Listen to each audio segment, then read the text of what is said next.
আচ্ছা, এখন এই যে তড়িৎদ্বার, যেহেতু এটা জিঙ্ক তড়িৎদ্বার, সেহেতু জিঙ্কের একটি পরমাণু দুটি ইলেকট্রন ছেড়ে দেয়। তড়িৎদ্বার থেকে দ্রবণে চলে আসে কে? জিঙ্কের একটা পরমাণু।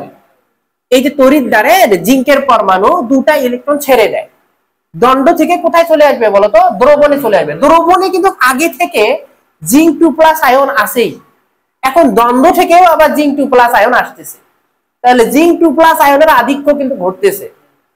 দ্রবণে আগে থেকে জিঙ্ক 2+ আছে, আবার দ্বন্দ্ব থেকে দ্রবণে চলে আসে, তাহলে জিঙ্ক 2+ আয়ন বাড়তেছে না, আধিক্য বা ঘনমাত্রা বেড়ে যাচ্ছে।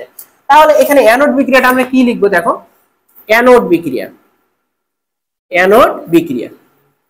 তাহলে এই যে দণ্ডের জিঙ্ক দুইটা ইলেকট্রন ছেড়ে দিচ্ছে, দুইটা ইলেকট্রন কমে যাচ্ছে, দুইটা ইলেকট্রন কমে যাচ্ছে, যতটা ইলেকট্রন দিচ্ছে ততটা আয়ন চার্জ গঠন করতেছে।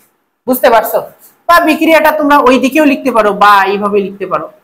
হ্যাঁ, জিঙ্ক কি করতেছে? দুইটা ইলেকট্রন ছেড়ে দিচ্ছে, এই দুটো দেখো। এই যে দণ্ডের জিঙ্ক সে কি করলো? দুইটা ইলেকট্রন ছেড়ে দিল, ছেড়ে দিয়ে দ্রবণে চলে আসলো, আর দুইটা ইলেকট্রন এই দিক দিয়ে, হ্যাঁ, এই দিক দিয়ে চলতে থাকে। ঠিক আছে, এই তারে তারে চলে আসে।